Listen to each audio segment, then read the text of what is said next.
घने जंगलों में एक आम का पेड़ रहता था। वो बड़ा दुखी और हताश रहता था।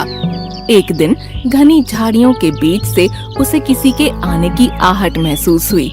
उसने देखा कि एक लकड़हारा अपने हाथ में नुकीली कुल्हाड़ी लिए उसी की तरफ आ रहा है। पेड़ ने लकड़हारे को आवाज लगाते हुए कहा, सुनो भाई, मुझे लगता है कि तुम्हें लकड़ियों की जरूरत है। तुम मुझे काट कर ले जा सकते हो। पहली बार कोई पेड़ मुझे खुद बोल रहा है कि मुझे काट लो। कितनी अजीब बात है। मैं तो तुम्हें काटने के इरादे से बिल्कुल नहीं आया था, और ये कुल्हाड़ी तो केवल जंगली जानवरों से सुरक्षित रहने के लिए है। कृपया मुझे पूरी तरह काट कर नष्ट कर दीजिए। आप चाहे तो मेरे फलों और मेरी लकड़ियों को बेचकर बहुत सारा धन कमा सकते हैं। आप मुझे काट देंगे तो मैं आपका सदा ऋणी रहूंगा। तुम इतने बड़े और घने हो, तुम्हारे ऊपर ये मीठे मीठे आम लटके हैं। तुम देख सकते हो, बोल सकते हो, सुन सकते हो। इतनी खासियत होने के बावजूद तुम अपने आप को मिटाना चाहते हो। भला क्यों? मेरी ये सब खासियत किसी के काम नहीं। यहाँ पर बहुत से जंगली जानवर रहते हैं जो मेरी छाया के नीचे बैठकर ही शिकार करते हैं। शिकार करने के बाद जो मांस बच जाता है उसे गिद्ध खाने के लिए आ जाते हैं, जिसे देखकर कोई भी पक्षी मेरे ऊपर घोंसला नहीं बनाते। और हर दिन मुझे अपनी आंखों से हिंसा के अलावा कुछ देखने को नहीं मिलता। ना ही मैं किसी भी पक्षी को बचाने के लिए उसकी मदद कर पाता हूँ। पेड़ तो परोपकारी होते हैं, पर मैं अपने धर्म का पालन नहीं कर पा रहा हूँ, इसीलिए मुझे काट दीजिए। पेड़ की बातें सुनकर लकड़हारा बोला, यदि तुम्हारी यही इच्छा है तो मैं तुम्हें काट देता हूँ। लकड़हारा लकड़ियों और फलों के लालच में पूरे पेड़ को काट देता है। वो लकड़ियों और फलों को बेच देता है, जिससे उसके पास बहुत सारा धन एकत्रित हो जाता है। पर जब वो अपनी पत्नी को ये पूरी बात बताता है तो उसकी पत्नी उसे कहती है, आप धन के लालच में आकर इतना गिर जाएंगे, मुझे नहीं पता था। आपने एक परोपकारी पेड़ की मदद करने की बजाय उसे काट दिया। मैं इस धन को हाथ भी नहीं लगाऊंगी। ये पाप से कमाया हुआ धन है। तुमने मेरी आंखें खोल दी। यह तो मुझसे सचमुच बहुत बड़ा पाप हो गया। धन के लालच ने मेरी आंखों पर पट्टी बांध दी थी। मैंने अपने इन हाथों से उस पेड़ को नष्ट कर दिया। लकड़हारा और उसकी पत्नी अब आत्मग्लानि में डूब चुके थे। वो अपने आप को दोषी समझ रहे थे। वो कुछ दिनों तक उदास रहे, अपने पाप का प्रायश्चित करने की हर मुमकिन कोशिश करते रहे, पर उन्हें इस बात का दुख था कि वो उस पेड़ को जीवन नहीं दे सकते थे। तभी लकड़हारे को याद आया कि पेड़ के कुछ आम उसने अपने पास ही रखे थे और वो पूरी तरह से सूखकर गुठली हो चुके हैं। ये देखकर लकड़हारे को एक आस जागी, जिससे वो पेड़ को फिर से जीवन दे सकता था। वो दौड़ते हुए उन गुठलियों को पहाड़ों की तरफ ले गया, जिसके बाद उसने गुठली को पहाड़ की उपजाऊ मिट्टी में गाड़ दिया। अब वो प्रतिदिन आकर वहाँ पानी देने लगा। कुछ ही दिनों में वहाँ एक पौधा उगाया। उसे देखकर लकड़हारा और उसकी पत्नी बहुत खुश हो गए और कुछ ही महीनों में अब पौधा पेड़ बन गया। अब पहले की तरह ही पेड़ की आंखें, मुंह निकल आया। अपने आप को फिर से जीवित देखकर पेड़ लकड़हारे से कहने लगा, आपने मुझे फिर से जीवित कर दिया। अब मुझे वही हिंसा अपनी आंखों से देखनी होगी।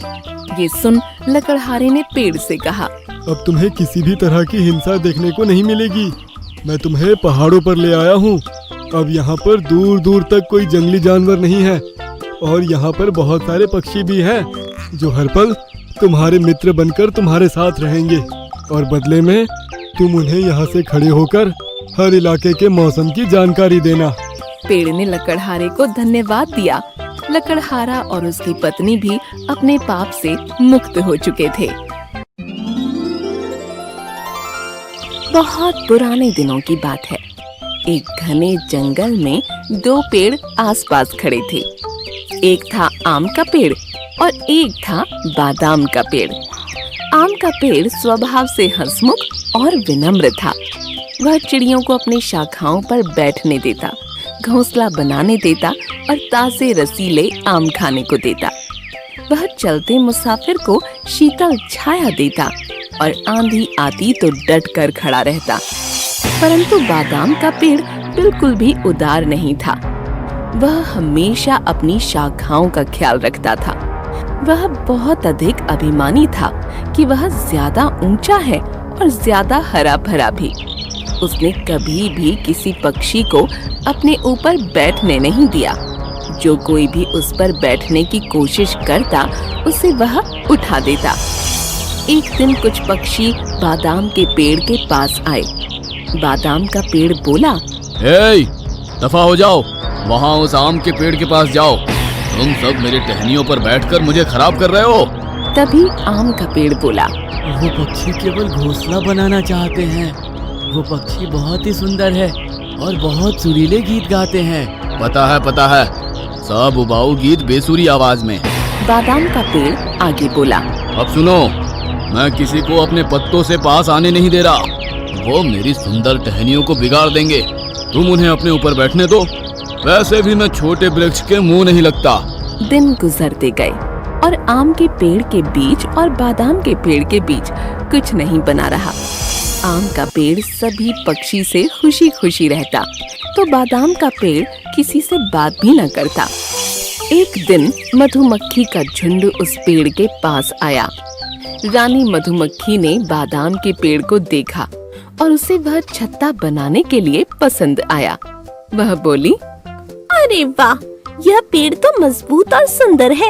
हमारे छत्ते बनाने के लिए सही रहेगा। अच्छा, तुम्हारे बाप का राज है कि यहाँ छत्ता बनाओगी? मुझे मेरी टहनियों पर तुम्हारी वो चिपचिपाहट नहीं चाहिए और तुम सारा दिन भनभनाती रहोगी। जाओ यहाँ से। यह सुनकर रानी मधुमक्खी नाराज हो गई, पर तभी आम का पेड़ बोला, देखो मेरे दोस्त, वो मधुमक्खियाँ हैं और वे हमारी प्रकृति का अहम हिस्सा है। उन्हें हमेशा वृक्ष की जरूरत होती है।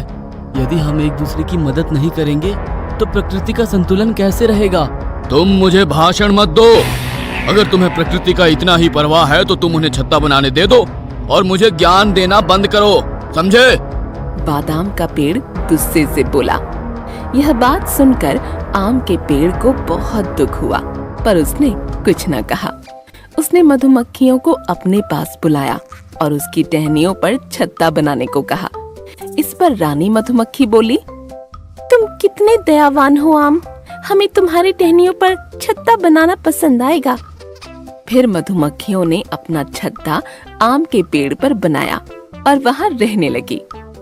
आम के पेड़ को कोई फर्क न पड़ा उनके छत्ता बनाने से या शहद के चिपचिपाहट से।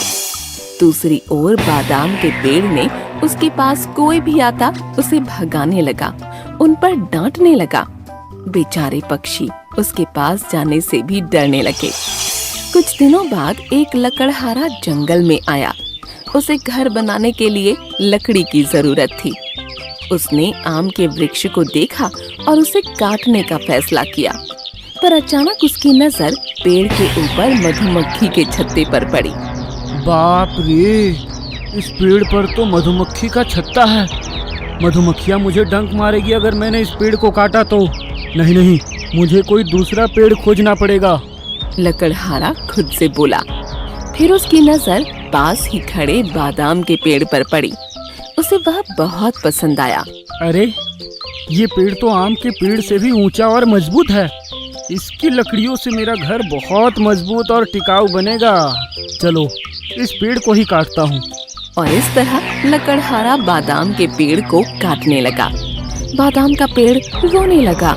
अरे भाई, मुझे क्यों काट रहे हो? मैंने तुम्हारा क्या बिगाड़ा है? मुझे बख्श दो। मेरी हरी भरी टहनियों को मत काटो।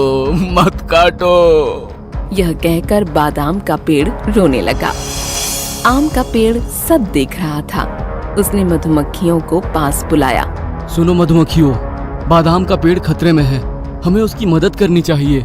इस पर रानी मधुमक्खी बोली, पर हम उसकी मदद क्यों करें? तुम्हें अच्छी तरह पता है ना कि वह किस तरह का पेड़ है। उसने हमें छत्ता बनाने से मना किया था। भला हम उसकी मदद अब क्यों करें? उसी वजह से जैसे मैंने उसे तुम्हारी मदद के लिए कहा था। पर तुम्हें पता है ना उसने तुम्हारे और हमारे साथ कैसा व्यवहार किया था। यदि उसने खुद पर मधुमक्खियों का छत्ता बनाने देता तो शायद आज वह बच जाता। उसे वही सजा मिल रही है जिसकी वह काबिल है। मधुमक्खी बोली।